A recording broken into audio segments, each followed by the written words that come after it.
fine with just going Quas-Wex, but potentially we might be seeing the kind of exhort style that Smashers really like to do, where it was like they'd pick Nyx, they go DK, they'd have Mirana, like they'd have just so many ways to stun someone, they get the kill. But because of, like Sheep already mentioned with the SD, they might not want to go for that style, and we'll just go for an easier game of just kind of tempo aggression with like Quas-Wex and just playing around before stuns. Grimstroke coming up next. I want to talk a little about Grimstroke as a hero. I think it's one of the first times we've seen it so far in the qualifiers for EU, certainly. How are you playing around this Grimstroke for you, Sheep? Is it just a case of comboing around the ult, or are you looking for Inkswell combinations? Grimstroke offers quite a lot. It's an interesting pick here. I think they'll combo with some sort of melee carry that they can get a lot of kills in lane with, maybe a Wraith King potentially.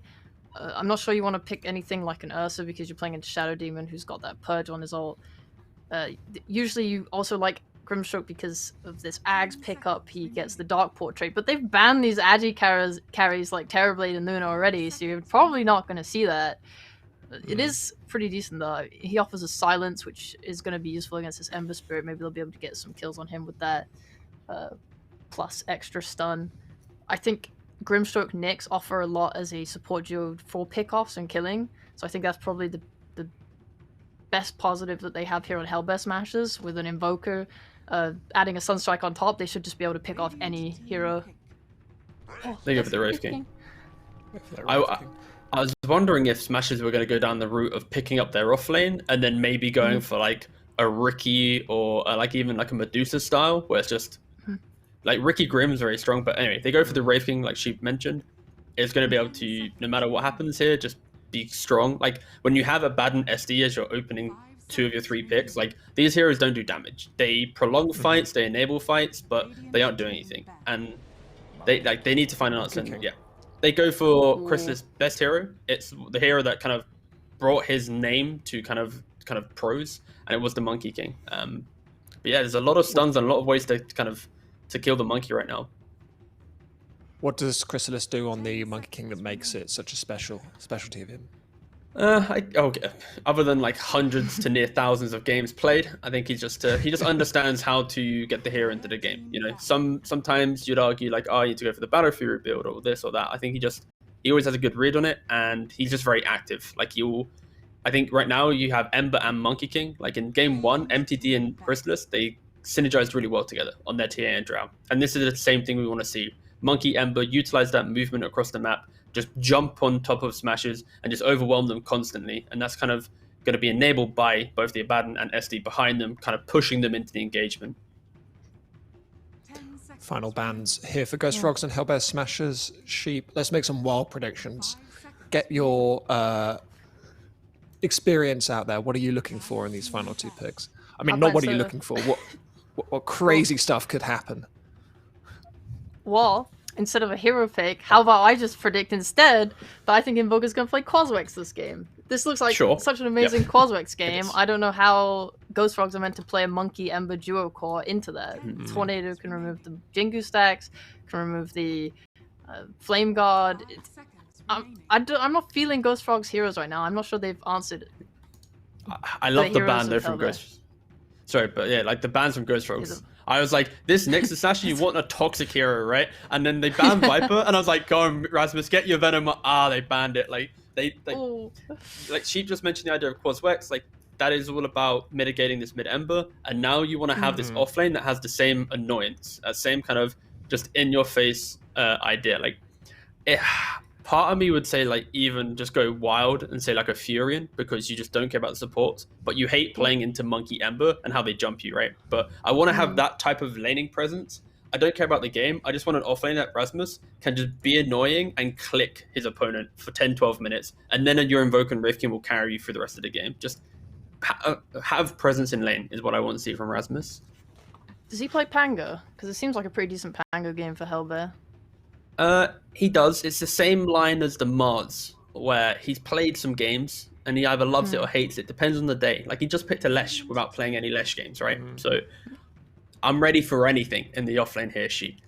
He was wonderful at Lesh as well. You doubted it, T. You doubted it, and he owned. I simply doubt the idea of new. There we go. I didn't know where I was going with that. I just thought I'd say some words, and I just stumbled into nothing. Yes. You're scared of the new. You're a Luddite. We're trying to get to TI here, T. We got to be able to play new. Yes. Yes, that is true. I have experienced new. Yes, it's worrying sometimes. In the wrong hands, new is bad. Sometimes the old ways are the best. So will Ghost Frogs and Hellbear Smashers pull something out of their established bag, or are they looking deep within themselves to find something they only just know exists? 18 seconds for Ghost Frogs to pick up something in what could be their final game in this qualifiers. Isn't it just the Slaughter that you already mentioned before? Like, just really go for Slaughter. Yeah. Okay, they go DK. DK got to final phase. Yeah. What a DK hero. gets last picked a lot, actually. Because he's not really ever that ban worthy. He's just kind of there. Yeah, you don't really feel good going, I'll ban the DK. Maybe in the puck meta of Season 2, but yeah. Alright, what's the Rasmus hero? Oh, is he playing a Core Phoenix? Oh, he's going for a cheat. Is it a Core Phoenix? Core Phoenix It's a Core Phoenix! Oh, alright. 3 melee cores with a melee support. I rate it. This is not new, but it's new to this qualifier at least. Alright. I like this.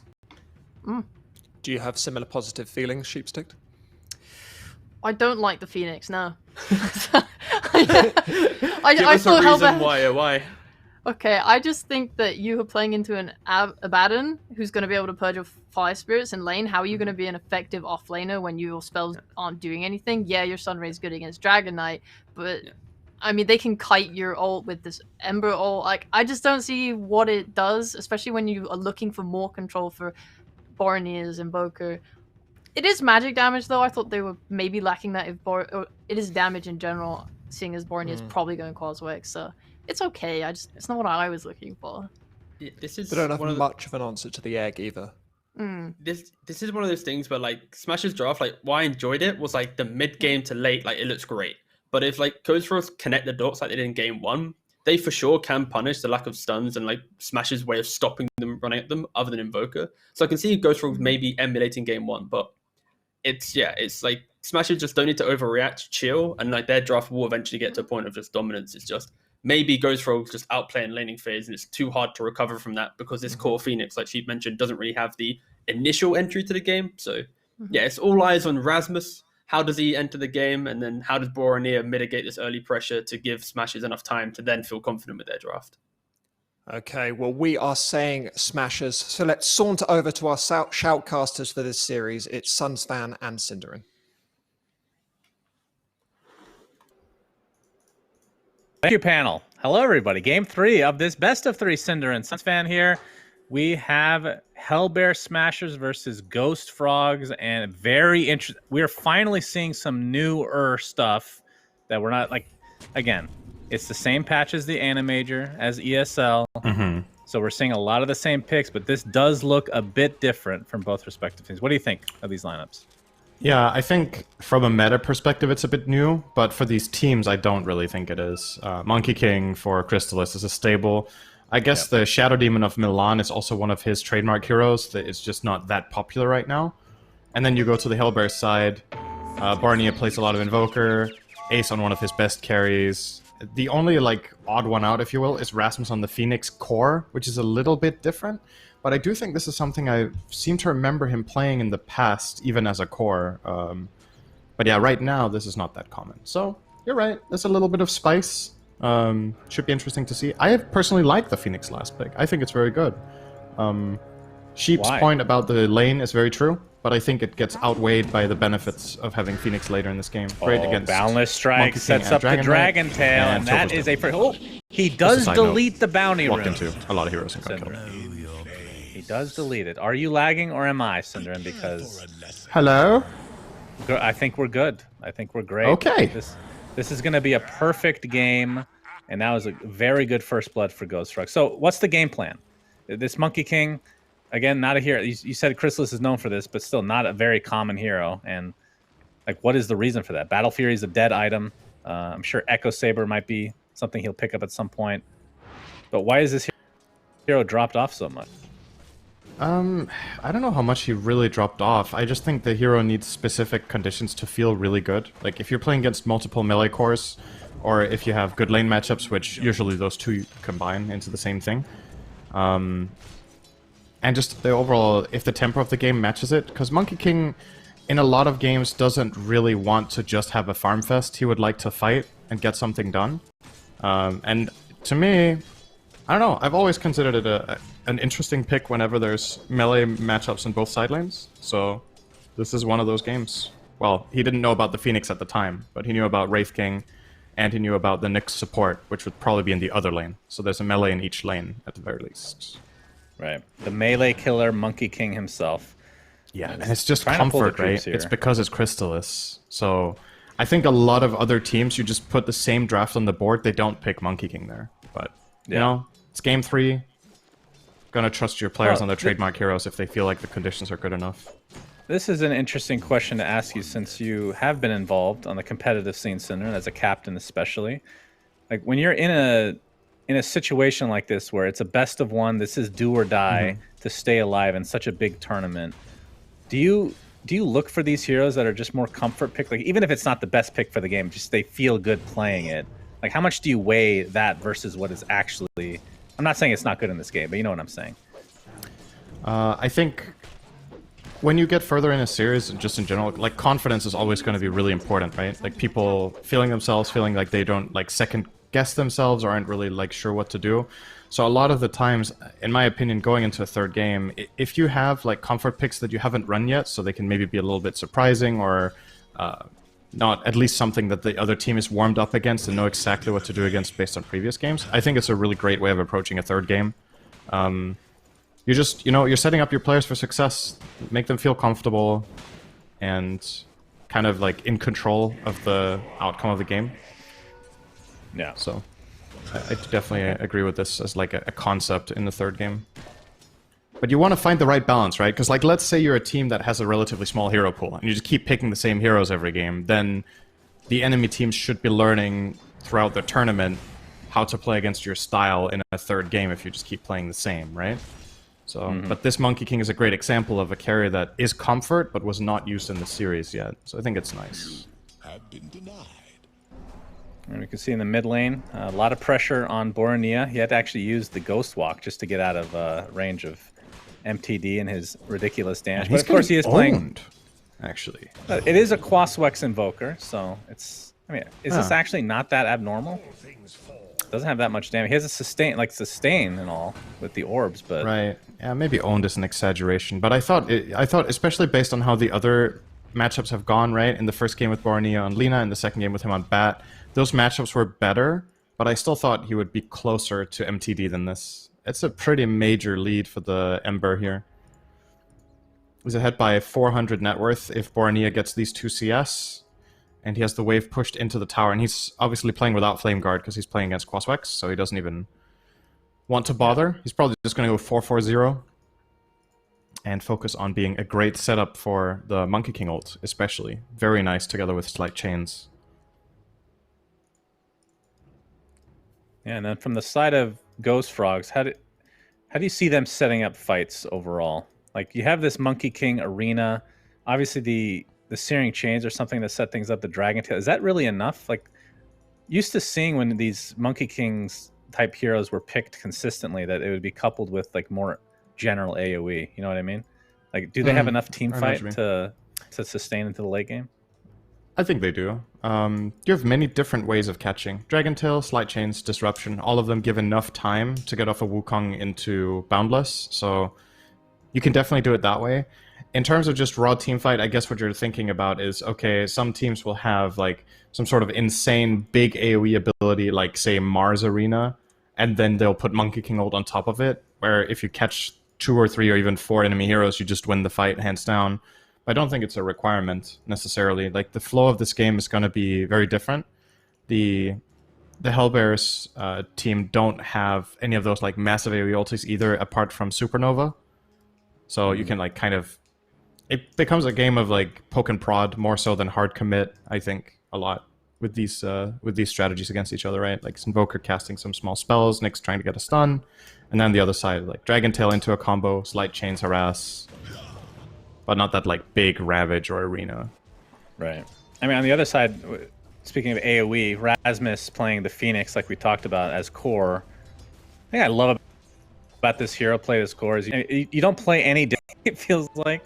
You just get a lot more items, right? You get the Shivas, you get the Ags at some point, maybe a refresher. Like, it is so hard to deal with this here. Like, it gets to a point where you just can't kill the egg anymore. So you just have to play around it, right? And do they have enough to actually play around something like that? Because they don't really have the greatest killers. I mean, Monkey King, I don't know how that interacts with Ags, do you? I think the Ags does not hit wards, does it? That's actually a good question. I mean, I think it hits it. I don't know if it counts as a. I don't know if it counts as a hero. Oh, okay, yeah. It might not even count as an attack, even if it does hit. That's true. That's a good question. I just flat out don't know. But I think even if it did, I still think it's a good Phoenix game for that exact reason. Like that, the enemy team struggles to kill the egg. He will get the levels as a core position, and they have good stuns to set up a supernova. Right? You have Nyx Impale. You have the follow-up with the Inkswell, Tornado EMP, Ice Wall's great with Phoenix. So plenty of ways to make him be successful. And yeah, when he gets the levels, I don't really know how they kill the egg. That's why I'm kind of focused on how they can disengage on the Radiant with like these saves they have, and Monkey King and Ember being naturally relatively mobile. Maybe you just get out, Dragon Knight gets Ags and just flies away over trees. Don't know. Yeah. Yeah, it just feels like one of those at a certain point you just you pop egg, all right, disengage. This is why like a centaur type hero would be really good for a lineup like this, but obviously you're not going to get the same single target ridiculous stun that we've been seeing from. I mean, Dragon Knight is literally picked for his stun, the biggest thing. Obviously tower pushing and all that's good stuff, but I feel like the base level of this hero right now is Dragon Tail, and they don't really have crazy like setup. It's not like they have a Marana arrow or anything like that, but they do scale a lot better than they did last game, right? Obviously the Monkey King Ember, they're going to be doing a lot of damage. Way more damage. And we're saying that with a team that has Abaddon 5 and Shadow Demon 4, and we're still like they have more damage. So that's kind of says something about last game, right? Yeah. Actually, thinking back on the draft they faced last game, I guess the reason they didn't want Monkey King that game, it might have been banned, I don't remember, but they were against Bat Rider, which is one of his notoriously worst matchups. That might have been the reason he didn't want it. But yeah, that could have also been a Crystallis Monkey King game, if not for that, probably. Yeah. The hero, I think, is pretty good against Gyro, actually. It's all right, at least.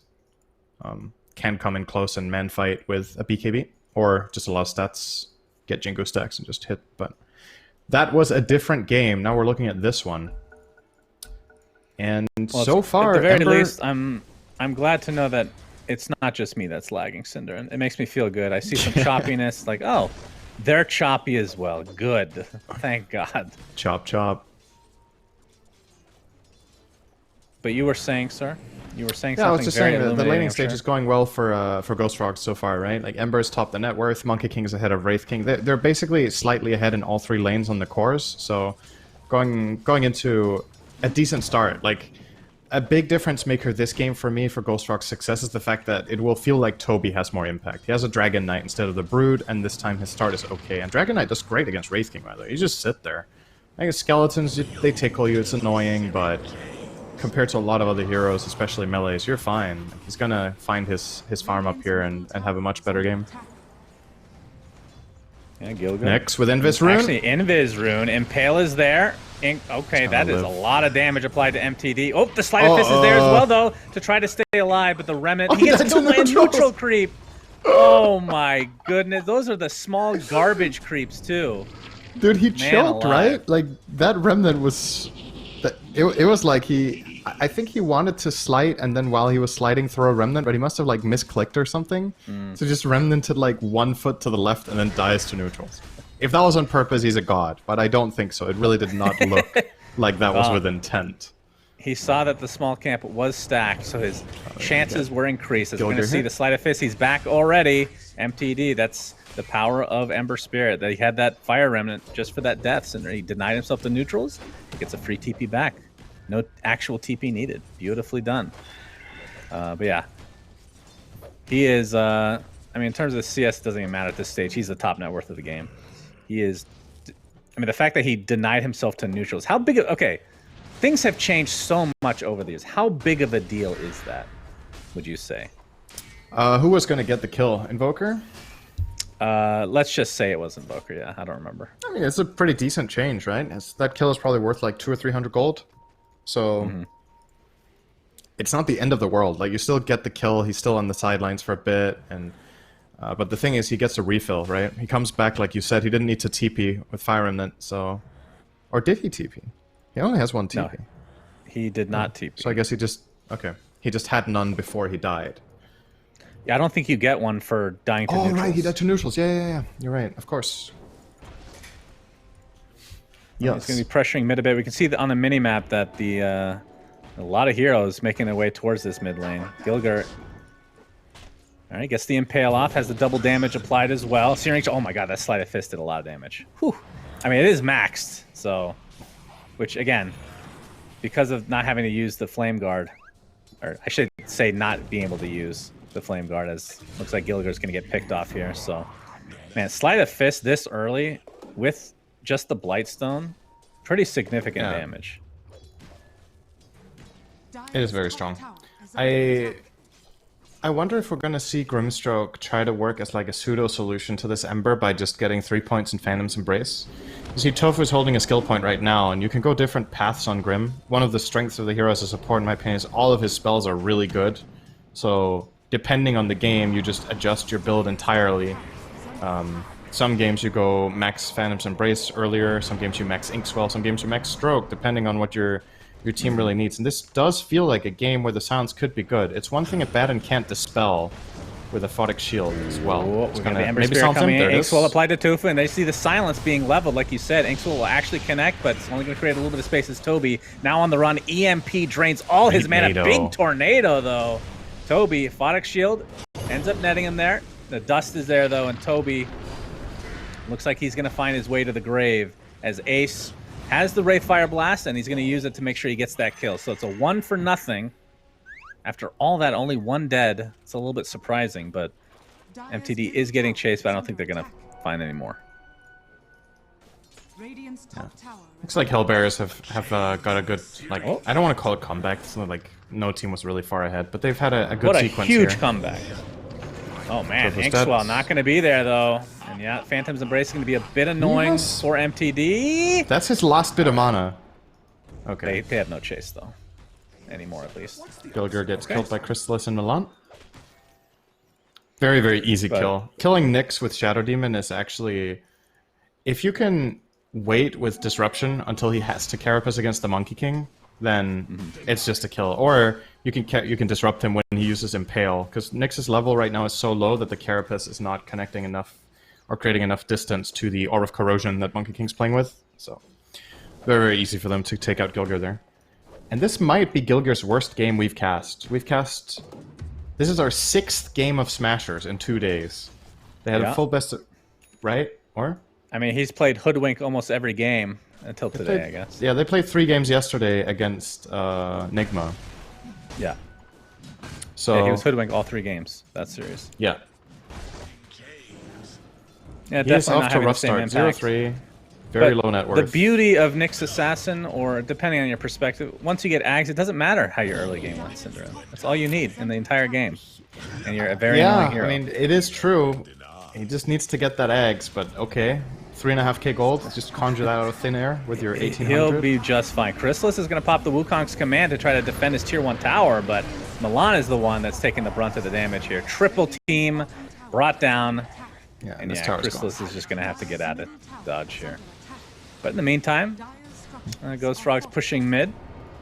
They're going to put down the Sentry and the Dust, and Gilger just getting killed from afar, but the Spike Carapace and the Rasmus rotation are enough to back them off here. J4, okay, he's going to pop his ult Toby. That was a nice Fire Spirits. I don't think they can kill this egg. And with that Cold Snap, is going to keep J4 in tow. Looks like he's going to be brought down now, so a 1-for-0. And the tier 1 tower was taken out in the bot lane. And it looks like the build for Ace will top be net worth the, with a Midas as Quaswex is a very good look for Barania right now.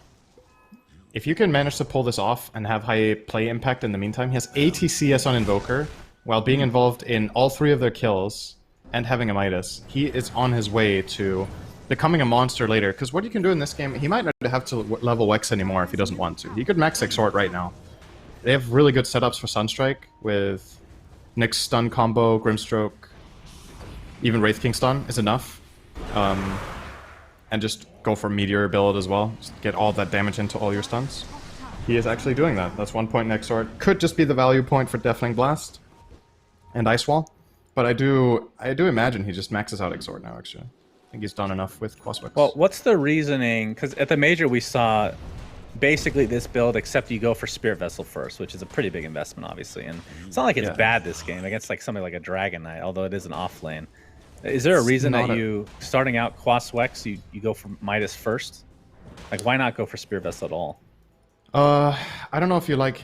I don't like Vessel that much against a Baton. Like, you can obviously... Like, it gets dispelled, right? Which he can't always do, but it makes it less valuable. And I think you're just looking at the game and the flow of it, where the Radiant doesn't seem able to force you enough that you have to get a Vessel for fighting straight up.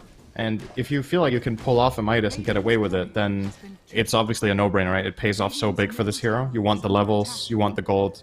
Yeah, okay, every hero does, but on Invoker it's special because of how much each individual level does when you reach a certain point.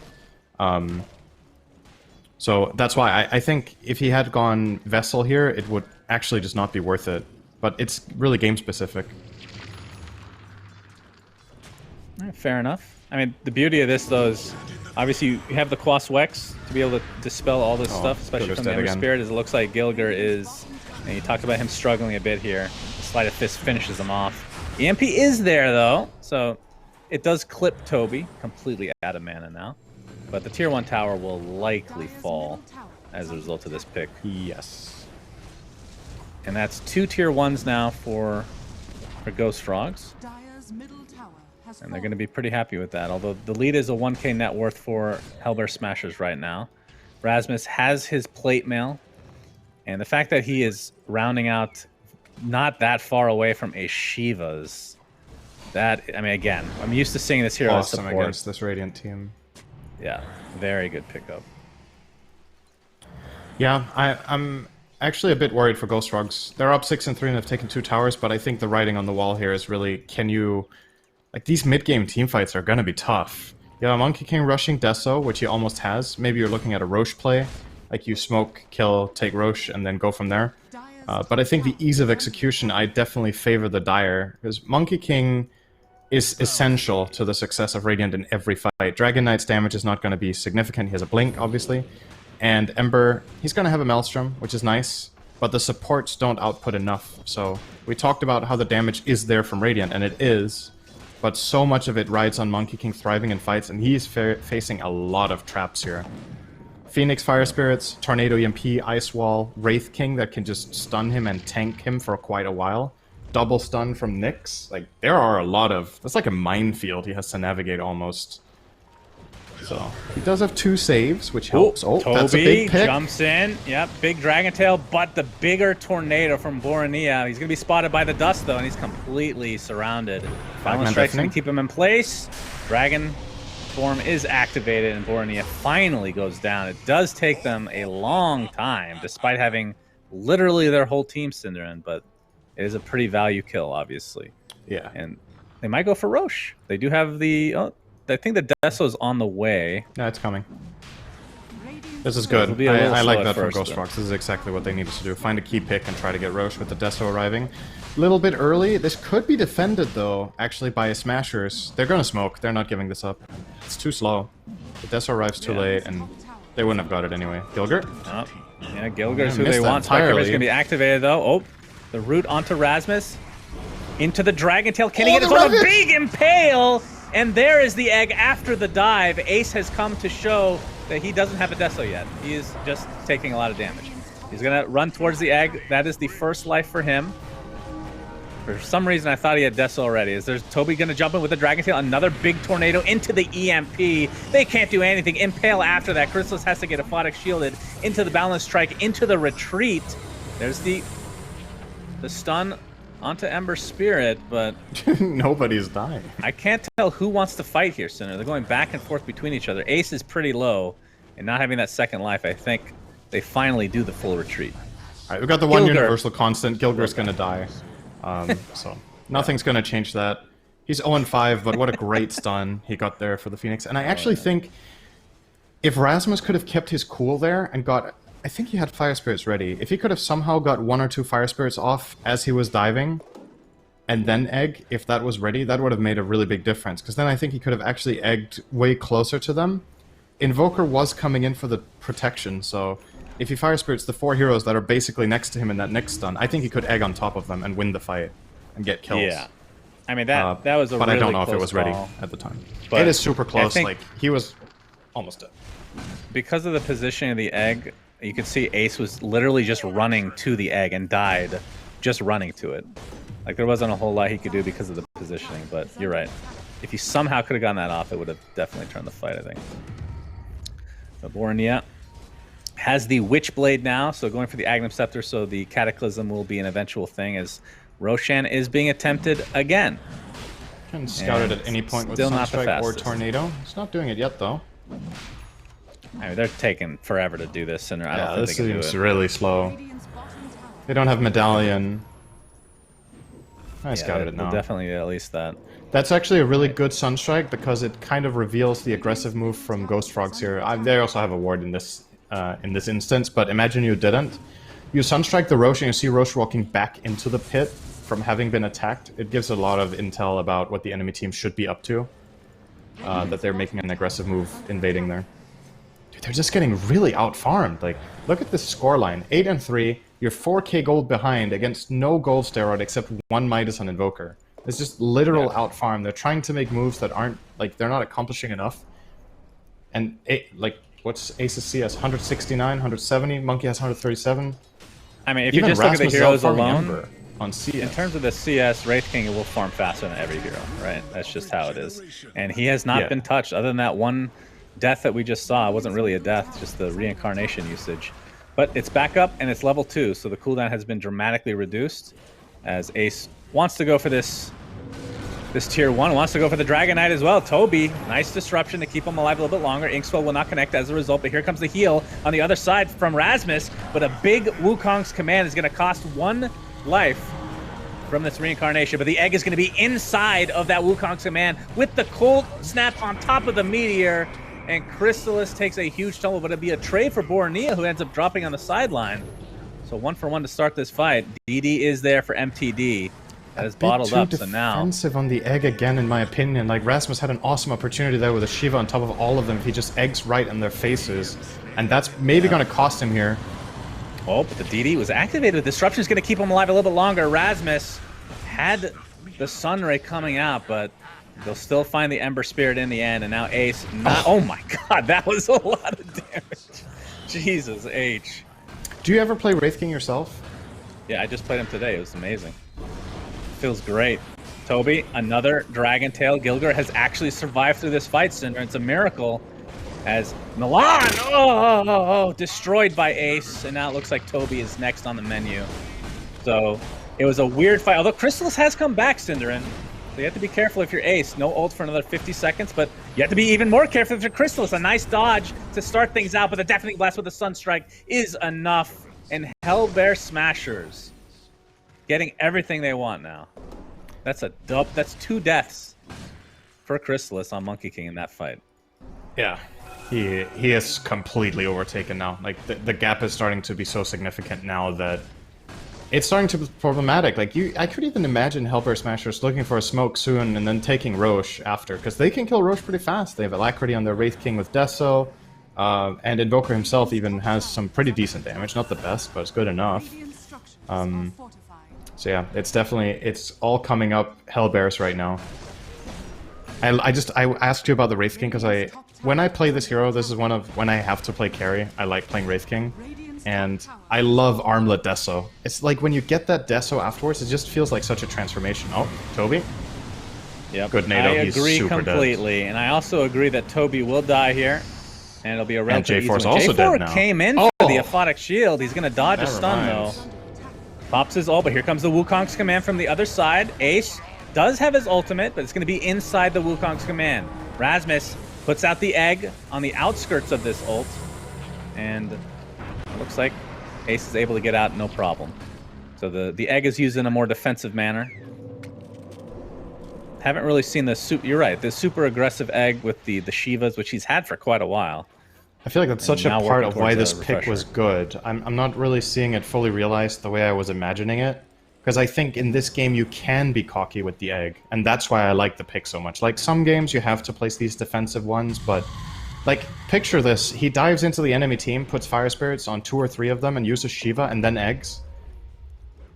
Even if they kill it, I think it's a team wipe. Like there's just the amount of resources and time they need to spend, even if they have Photic Shield. What's their highest attack speed hero? The Monkey King? He doesn't even have good attack speed. Like, sure, let's say you kill that egg. You're setting up Invoker to land all his spells. Gilger's dead. Yep. This will start off for a successful team fight for Smashers, potentially, but no, they're going to lose the Grimstroke as well. Alright. That'll be a tough one. Is this enough for Roche? 25 seconds. They still do not have a medallion. Roche is full HP. Definitely need some. They do have Avernus Abaddon in the on pit, this. Cinder, and this is going to be the difference maker. You'll see.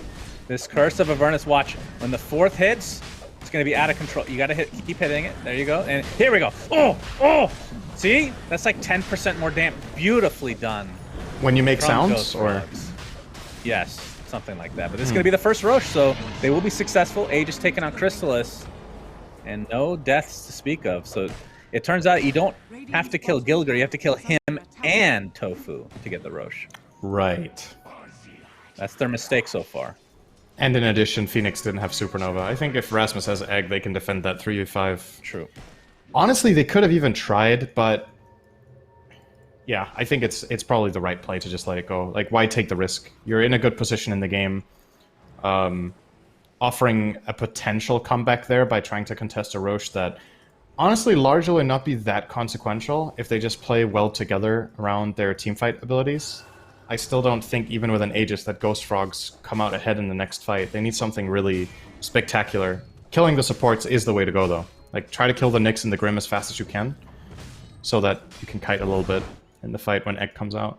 Yeah, we have a smoke here from Hellbear Smashers. Oh boy. MTD might be in breaks trouble. it. Ace, yeah, Inkswell with the blink. The ensnare is there, Oh, he didn't but have a- the help. Yeah, he gets the stun off into the Cataclysm. Down he goes. No buyback whatsoever. And here comes Rasmus using the Fire Spirits, using the Shivas. Doesn't even have to bother with Egg. That is a freebie for the Smashers. He did not have a Remnant out. Yeah, that is. He had time if he had it out. You're right. 'Cause there's a Yeah, little he would delay have there in definitely the got away stuns. if he had it out, but... Because Ace blinked in, and then he slighted him on the stun, but yeah, if you have a Remnant there, you get out. It's not pre-placed, though. And this is big. That's a tier 2 tower. And 3 kills. 10k lead now. Yeah. Approaching for Hellbear Smashers. Just a huge Wraith King. He's got the AC coming up next in 300. And we're looking at a Wraith King that can blink stun the Shadow Demon and kill him in 2 hits. Yep. That is concerning for Milan. He is not going to live. The good news for Milan is he is actually pretty farmed. He has Aether Lens and Blink, so he doesn't really have to be that close. Right? So as long as his positioning isn't horrendous, it's going to be hard for Wraith That's King true. to Yeah, actually he's probably not initiate going to find the Shadow Demon, but it's just as a side note, right? If that ever happens in the fight, he 1 or 2 shots to support. It's also just the actual threat he poses to the Monkey King. In a fist fight where there's no ring, the Wraith King probably wins right now against the Monkey King. You don't even think if he Monkey wins in pops the ring? BKB. What's that? You don't think he'll win in the ring? No, he'll definitely not win in the ring. But he Really? might. I think he might win outside. In a the ring. Yeah, he's not 1v1 winning. battle, you think Monkey King will beat Wraith King right now if the ring is up? Yes. Yes, absolutely. Really? Okay. Yeah, for sure. I feel like he's still farmed enough to do that, but maybe we can figure that I mean, out. he in the can stand demo his mode ground, after but this. if that was a 1v1, he's not winning it. I really don't think so. Okay. But Dota isn't a 1v1 game, so... That's not what I've heard.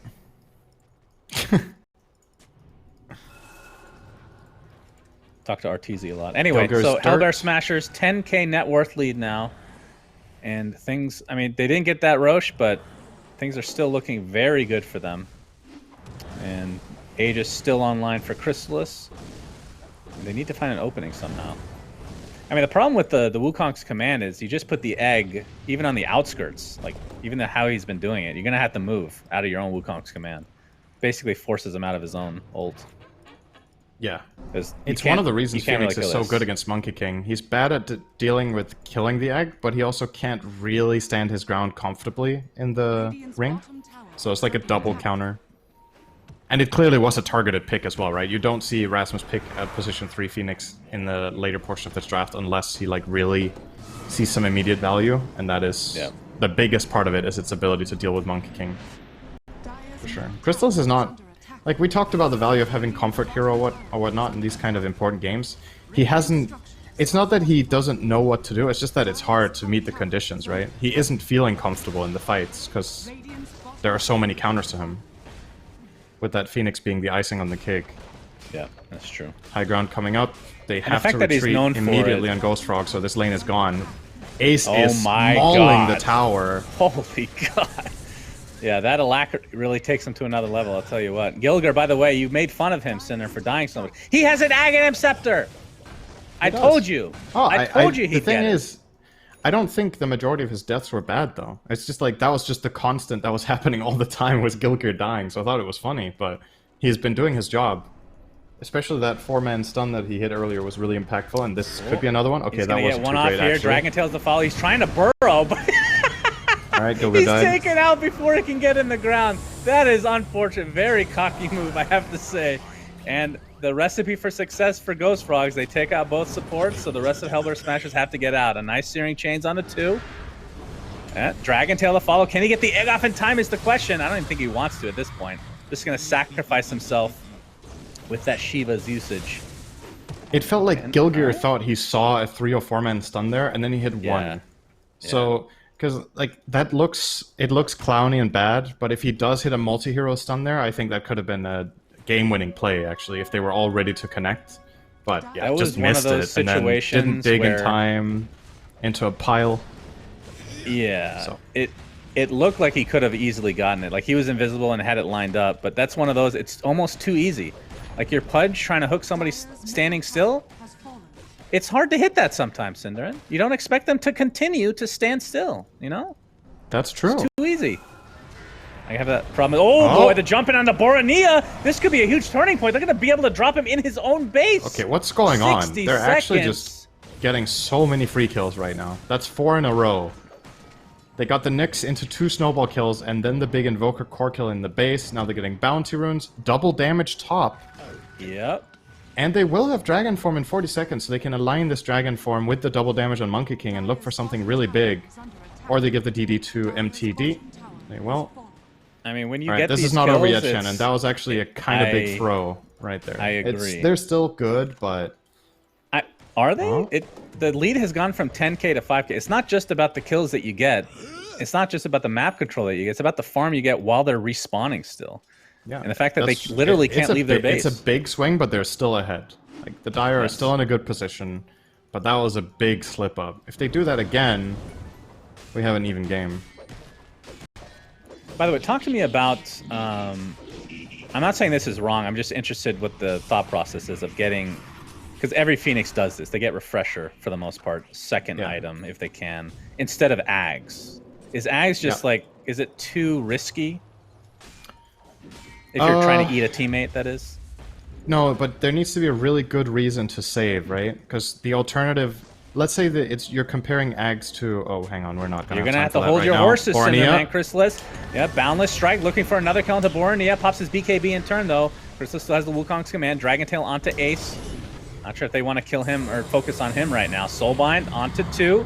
And here comes the egg, beautifully placed into the Cataclysm. Oh my god, the damage is out of control. But a nice disruption saving for now. Wukong's command still available, but Chrysalis is just going to die on the outskirts of this fight. And that's 2 dead, make it 3. So great aggressive play from Hellbear There we go. Smashers. And this is what Cinderen's been waiting for, apparently. Yeah, aggressive egg. That's just value right there. So what I was going to say about Phoenix, let's say you compare eggs to Refresher. If you go for the eggs, the utility you get a little more tankiness in your one egg, and you get to save an ally. So if you're playing against a lineup where having the hard save is insanely valued, that's fine. The alternative is you have 2 ults. Like, the amount of zone control and just damage your hero does, you also get, you know, the extra other spells. It's not just the ulti. It's too much. Like, unless you, like, my opinion is, unless there's a really good reason to buy Ags, Refresher's just better. So that's why you see people buy it more.